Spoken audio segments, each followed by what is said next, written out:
Welcome back. ಕಾನೂನು ಹೋರಾಟಕ್ಕೆ ಸಜ್ಜಾದ ಸರ್ಕಾರ ಸಿಡಬ್ಲ್ಯೂಆರ್ಸಿ ಆದೇಶವನ್ನ ಪ್ರಶ್ನಿಸಿ ಸುಪ್ರೀಂ ಕೋರ್ಟ್ ಮೊರೆ ಹೋಗಲು ನಿರ್ಧಾರವನ್ನ ಮಾಡಲಾಗಿದೆ. ತಮಿಳುನಾಡಿಗೆ ನೀರು ಬಿಡುವ ಬಗ್ಗೆ ಸುಪ್ರೀಂ ವಕೀಲರ ಜೊತೆ ಚರ್ಚೆ. ಜಲಸಂಪನ್ಮೂಲ ಸಚಿವ ರಾಮಲಿಂಗಾರೆಡ್ಡಿ ಸೇರಿ ಅಧಿಕಾರಿಗಳಿಂದ ಚರ್ಚೆ. ಸಿಡಬ್ಲ್ಯೂಆರ್ಸಿಯ ನಿರ್ಧಾರ ಸರಿಯಲ್ಲ. ಸಿಡಬ್ಲ್ಯೂಆರ್ಸಿ ಕರ್ನಾಟಕದ ಎಲ್ಲ ಕಥೆಯನ್ನ ಕೇಳುತ್ತೆ, ಆದರೂ ಸಹ ತಮಿಳುನಾಡಿಗೆ ನೀರು ಬಿಡಿ ಅಂತ ಹೇಳುತ್ತೆ ಅಂದಮೇಲೆ ಕರ್ನಾಟಕದ ಎಗೇನೆಸ್ಟ್ ಯಾಕೆ ಹೋಗ್ತಾ ಇದೆ? ಬಂದು ನೋಡ್ಬೇಕಲ್ವಾ? ಬೇಕಾಬಿಟ್ಟಿ ಆದೇಶವನ್ನು ಕೊಟ್ಟರೆ ಆಗ ಹೋಗ್ಬಿಡ್ತಾ? ರೈತರಿಗೆ ಏನು ಸಮಸ್ಯೆ ಆಗ್ತಾ ಇದೆ ಅದನ್ನ ನೋಡದೆ ಎಲ್ಲೋ ಕುತ್ಕೊಂಡು ಆದೇಶವನ್ನು ಕೊಟ್ಟರೆ ರೈತರ ಪರಿಸ್ಥಿತಿ ಏನಾಗಬೇಡ ಅಂತ ಹೇಳಿ ರೈತರು ಹೋರಾಟವನ್ನ ಮಾಡ್ತಾ ಇದ್ದಾರೆ. ಈಗ ಸುಪ್ರೀಂ ಕೋರ್ಟ್ ಮೊರೆ ಹೋಗಲು ನಿರ್ಧಾರವನ್ನ ಮಾಡಲಾಗಿದೆ. ತಮಿಳುನಾಡಿಗೆ ನೀರು ಬಿಡುವ ಬಗ್ಗೆ ಸುಪ್ರೀಂ ವಕೀಲರ ಜೊತೆ ಚರ್ಚೆಯನ್ನ ಮಾಡಲಾಗಿದೆ. ಜಲಸಂಪನ್ಮೂಲ ಸಚಿವ ರಾಮಲಿಂಗಾರೆಡ್ಡಿ ಸೇರಿ ಅಧಿಕಾರಿಗಳಿಂದ ಚರ್ಚೆ ಆಗಿದೆ. ಮಾಹಿತಿ ಕೊಡ್ತಾರೆ ನಮ್ಮ ಪ್ರತಿನಿಧಿ ರಾಕೇಶ್. ಬಹಳ ತೀವ್ರವಾಗಿ ಸ್ವರೂಪವನ್ನ ಪಡೆದುಕೊಳ್ತಾ ಇದೆ ರೈತರ ಹೋರಾಟ.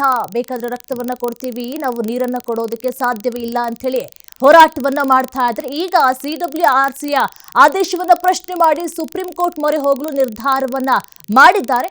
ಏನಿದೆ ಇದ್ರ ಬಗ್ಗೆ ಹೆಚ್ಚಿನ ಡೀಟೇಲ್ಸ್ ಅಂತ? ನಿರೀಕ್ಷಾ, ಈಗಾಗಲೇ ರಾಜ್ಯ ಸರ್ಕಾರ ತನ್ನ ನಿಲುವನ್ನ ಪ್ರಕಟ ಮಾಡುವುದಕ್ಕೆ ಸಿದ್ಧತೆಗಳನ್ನ ಮಾಡಿಕೊಳ್ತಿದೆ. ಈಗಾಗಲೇ ದೆಹಲಿಯಲ್ಲಿ ಮುಖ್ಯಮಂತ್ರಿಗಳು ರಾಜ್ಯದ ಕಾನೂನು ಪ್ರಮುಖರ ಜೊತೆಯಲ್ಲಿ, ಅಂದ್ರೆ ರಾಜ್ಯ ಪ್ರತಿನಿಧಿಸುವಂತಹ ನ್ಯಾಯ ಪ್ರಮುಖ ವಕೀಲರುಗಳ ಜೊತೆ ಕುಳಿತು ಸಭೆಯನ್ನ ಮಾಡ್ತಿದ್ದಾರೆ. ಹಾಗೆ ವಿಧಾನಸೌಧದಲ್ಲೂ ಕೂಡ ನೀರಾವರಿ ಸಚಿವರಾದಂತಹ ರಾಮಲಿಂಗಾರೆಡ್ಡಿ ಅವರು ರಾಜ್ಯದ ಕಾವೇರಿ ನಿಗಮದ ಅಧಿಕಾರಿಗಳು ಹಾಗೆ ರಾಜ್ಯ ಪ್ರಮುಖರ ಜೊತೆಯಲ್ಲಿ ಕುಳಿತು ಸಭೆಯನ್ನ ಮಾಡ್ತಿದ್ದಾರೆ.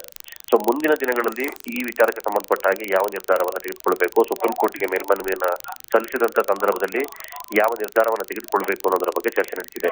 ಈಗಾಗಲೇ ರಾಜ್ಯದಲ್ಲಿ ಕುಡಿಯುವ ನೀರಿಗೆ ಸಮಸ್ಯೆ ಇರುವಂತಹ ಹಿನ್ನೆಲೆಯಲ್ಲಿ ಅದಕ್ಕೆ ಅಗತ್ಯವಿರುವಂತಹ ಬ್ಯಾಕಪ್ ಅನ್ನ ರಾಜ್ಯ ಮಾಡ್ಕೊಳ್ತಾ ಇದೆ. ಇದರ ನಡುವೆ ರೈತರಿಗೆ ಕೂಡ ನೀರಾವರಿ ವ್ಯವಸ್ಥೆಯನ್ನು ಒದಗಿಸಿಕೊಳ್ಳುವಂತಹ ಅನಿವಾರ್ಯತೆ ಇರೋದ್ರಿಂದಾಗಿ ಅಲ್ಲಿ ರೈತರ ಹಿತವನ್ನು ಕಾಪಾಡಿಕೊಳ್ಳುವ ಜವಾಬ್ದಾರಿಯೂ ಕೂಡ ಇದೆ. ಈ ಹಿನ್ನೆಲೆಯಲ್ಲಿ ಎರಡೂ ವಿಚಾರಗಳನ್ನ ಗಮನಕ್ಕೆ ತೆಗೆದುಕೊಳ್ಬೇಕಾದಂತಹ ಅನಿವಾರ್ಯತೆ ಸರ್ಕಾರಕ್ಕಿರೋದ್ರಿಂದಾಗಿ ರೈತರ ಹಿತ ಕಾಪಾಡುವ ನಿಟ್ಟಿನಲ್ಲಿ ಸರ್ಕಾರ ತೆಗೆದುಕೊಳ್ಬೇಕಾದಂತಹ ನಿರ್ಧಾರ ಏನು?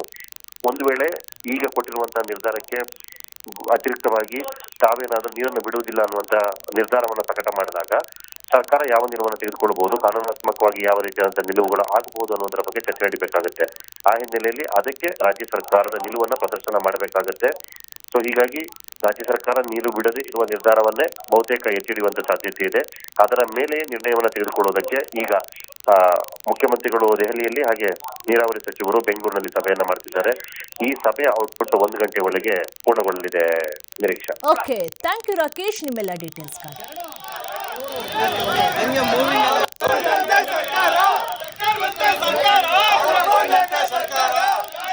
ನೋಡ್ತಾ ಇರ್ಬೋದು, ರೈತರ ಹೋರಾಟ ಬಹಳ ತೀವ್ರವಾಗಿ ನಡೀತಾ ಇದೆ.